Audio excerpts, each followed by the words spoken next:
And I nearly put that top on. You'll wear it today as well. Did you? Yeah. It's a good top, isn't it? Do we like this top?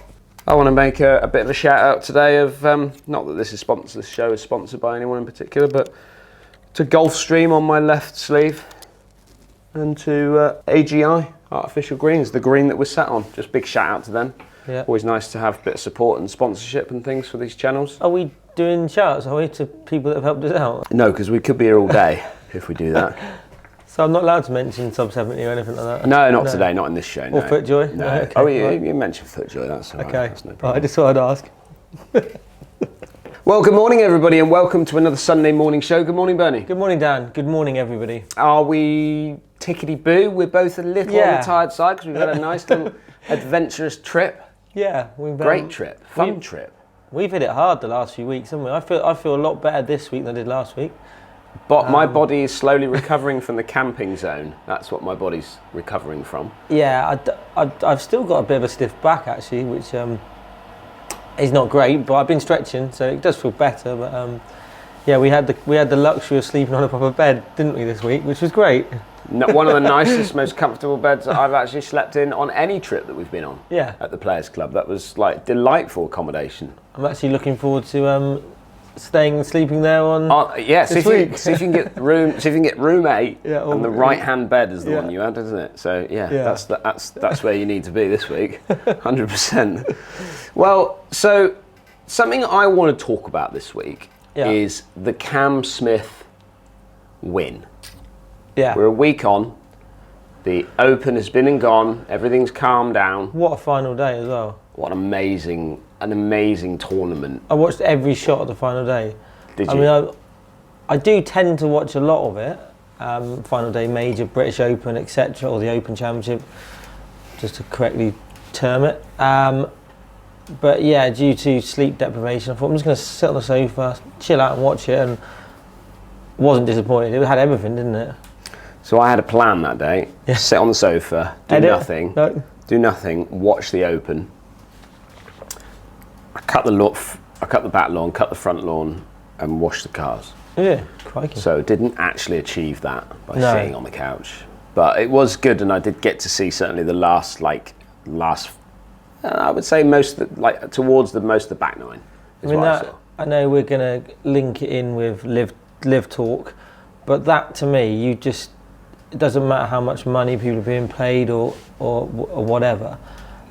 You just wouldn't get a finish like that with the current format of the LIV Tour, because they all finish at the same time on different holes and they don't finish on the 18th. I mean, you just had everything, didn't it? I mean, you had back nine particularly. You had obviously Cam, who won it, Cam Smith, making 5 birdies, coming back in 30 shots. Yeah.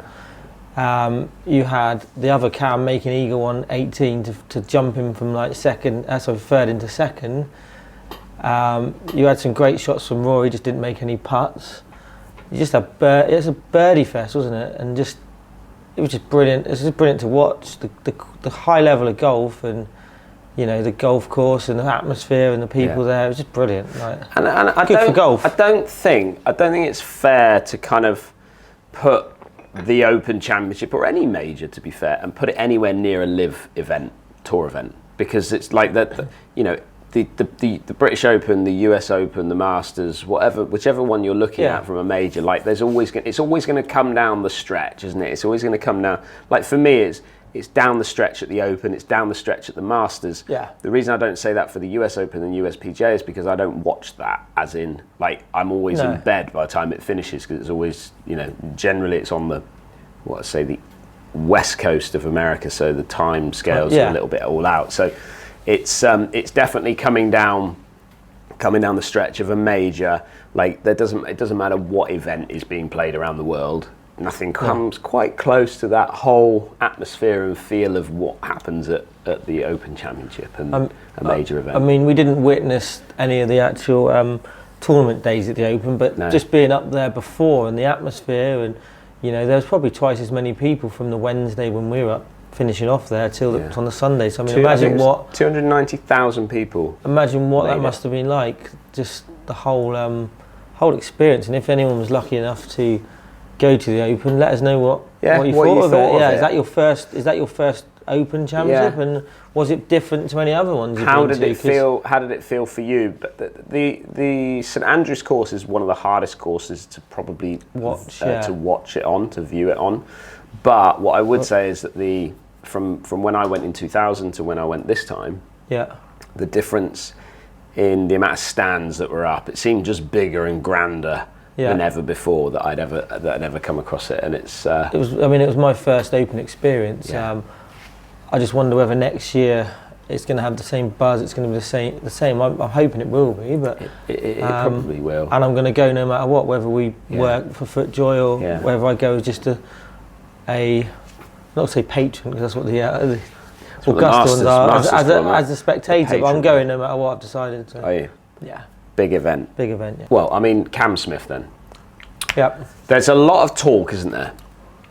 And to be fair, by the time this video goes out, it may have all unravelled itself. Yeah. Of which, but hang on, let's come back away from Cam Smith. Let's talk about Ryder Cup. Let's talk about Henrik Stenson jumping into LIV. Okay. Takes him away from the Ryder Cup side of things. How does that, as a big Ryder Cup fan, as a European fan, both big fans of Henrik Stenson, how does that make you feel? From his perspective, playing wise, as a golfer, he's finished. I mean, I know it's a big statement, but I've looked at his stats, and since sort of pre-COVID, like 2019, he's had like 1 or 2 top 10 finishes, and his year on year, those 3 years, he's really he's fallen off the radar. He's not competing, he's not winning, he's not looking like winning, he's struggling to make cuts, he's missing more cuts. He's missing 50% of the events he plays in cuts, so he's not at the top of his game now. So for him, playing wise, the LIV Tour obviously is more relaxed, there's less pressure, he's getting to an age where 3 rounds is probably better than 4, you're guaranteed money. Alright, he's probably got enough money, but as a player, if I was in his position as a player, then the LIV Tour is a tour which would be one that he'd want to be playing on for him as a player. Yeah. But the Ryder Cup Captaincy, he's been a great player, hasn't he? In Ryder Cup, he's been a great competitor. Fantastic, yeah. I remember 2010, 2011, wasn't it, where him and Hendriksen went down the stretch in the major championship, which was... That was at the Open. At the Open, yeah. Does the Ryder Cup captaincy mean that much to him? Does it mean more to us that watch it than them as I don't know. What do you think? The Ryder Cup captaincy thing is really difficult, because if you look at Darren Clarke as an example, right? Darren Clarke was one of the fan favourites for the Ryder Cup. Yeah, you know, did amazing things within the Ryder Cup, and you know, I remember K Club, and that was obviously a tough time for everybody, and him certainly. But then goes on to be captain, loses as captain. Yeah. So how does that feel? You know, you remember the Tom Watson situation where he was, you know, he's a hero of American golf. He's a hero of the Ryder Cups for us watching Ryder Cups. He's a hero for everybody within the game of golf, but he loses he's losing Ryder Cup captain. He then does that leave a little sour taste in his mouth as losing Ryder Cup captain? No. I certainly think probably the reaction from the likes of Phil Mickelson and maybe some of the players that didn't believe in him as a captain didn't help. But I don't know. Should you walk away from the Ryder Cup with your head held high, saying I played that Ryder Cup and I did very well in it? Does being captain of the Ryder Cup really? I don't know. It's such a tricky one, isn't it? I mean, I'm one of those people that I don't ever want to be captain of anything particularly. Like I know people at golf clubs have ambitions to be captain of the golf club or captain of the men's team, or county captain. But it was when I was playing county golf, I never thought to myself, "Oh, I'll be captain. I want to be county captain." It wasn't. I'm not bothered about that title or titles like that. It's never really appealed to me. So maybe wasn't that fussed about it. Yeah. I know there's other people that would. I mean, I guess that would want to be Ryder Cup captain. So, but I guess the lure of money is greater than that title. I guess. I mean, because you'd always think you think we've almost lost a generation of the next captains, haven't we? Poulter, you'd say would have been a captain. Westwood. I mean, you can just keep going naming through. Like there's people of that age that are jumping ship who would have possibly been earmarked as captain material. But I mean, do they care? Probably not. Golf is a selfish sport, isn't it? When all's said and done, it's an individual sport. So does it mean a lot to them? Don't know. Cam Smith then. Let's come back to Cam Smith, because there's been some chat, hasn't there? There's rumours flying around. Rumours floating around. Adam Scott, Mark Leishman, Cam Smith. Yeah. Going to be joining Greg Norman in the camp of LIV Golf. Open champion, going from the PGA Tour over to LIV Tour. I mean, that's hot. That is the hottest potato there is, isn't it? Those guys are always going to be linked anyway, no matter whether they decide not to at this stage join, because of their connection with Australia and the fact that Greg Norman's Australian. Yeah. And I think Greg Norman's done loads for Australian golf, and seems to have taken quite a lot of the Aussie guys under his wing, hasn't he? As such, maybe he's a bit of a mentor, maybe as a sponsor. I don't know the ins and outs of it. And a hero. Yeah, obviously. But yeah, that's a big deflector if he jumps. The money that they've been talking about is, we're talking 125 million from what I've read. I mean, it's only what I've read. For the Open champ. For him to go to LIV, that's what he's been offered. I mean, that's a lot of money for a younger player. But I mean, he is Open champion. The thing is, though, he's now, because he's won an Open, he's got a 5-year exemption to all majors. Right. So he's playing in the next 5 years worth of majors anyway. Doesn't matter what happens with, they try and ban him from PGA Tour, or he gets fined. Doesn't really make no difference, because he's going to play in the next 5 years worth of majors. I mean, that will probably take him past his peak or into his peak. I guess you'd hope by then it's all resolved, or there's some sort of, it doesn't affect him. But I mean, what would you do if you were him? It's such a tricky one, isn't it? It's hard to say. You don't know what their financial situations are. You don't know, the only thing I do know is I did see a cribs thing with him. He's got a nice house, hasn't he? He's got a lovely house and a lovely boat. Yeah, lovely boat down there in Florida. Loving it, and that's before he's won the Open. So he's doing all right for himself. They got good lives. So I don't think the LIV Tour's going away though. No. The amount of money that these guys have got, guys and girls in Saudi money is just, it's bottomless, isn't it? But however, talking about commercial, so Henrik Stenson, the first one I've heard that says I'm going to LIV because of commercial reasons. So financially, he wants to go and earn more money. That's the reality. Yeah. The channel has taken a slight twist in that front as well. Is it? We've had a bit of a. Oh, this doesn't sound good. I'm not going to hide. There's not a P45, is there, in your pocket? I'm not going to hide behind the fact that it's the lifestyle's going to be a lot better, or it's just going to make life a lot easier, and I don't have to travel quite as much, or any of. I'm not going to hide behind those little liners. Okay. No. Are you going to admit it's all about the money? In this situation, from a commercial point of view, we've made a decision to go back to 6-part course vlogs. So I've decided to bring Jordan in because obviously this is a big part of... Big announcement. Well, it's a big part of what we're doing, and we're just talking about... That's what I just We're just talking about the fact that we've moved from a commercial point of view. We're not hiding behind any of those like LIV lines or anything like that. We are literally saying that we're moving back to 6-part course vlogs because of a commercial move. Can I just put it on record that I'm all about the fame and not the money? So if anyone's wondering, I just want the fame. I get that. The money doesn't mean a lot to me. We've known that from the beginning. We join a LIV Golf. That's what's happening. Well, whereas most players would say that they are moving into LIV so that they can have better family time. More family time. Yeah. Less travel, all of the above. Doesn't know what you're saying. We're doing it commercially. Fully commercially. It's all about the money. All about the money. So we've taken a bit of a hit, haven't we? Yeah, we have. Not in views for the actual parts, but we've taken a hit because we get there's less videos. So therefore it means less viewing. Yeah. So that basically the 3-parters are not doubling the views that a one part used to have. Correct. It's getting about 140, 150% more. Correct. Which is not quite.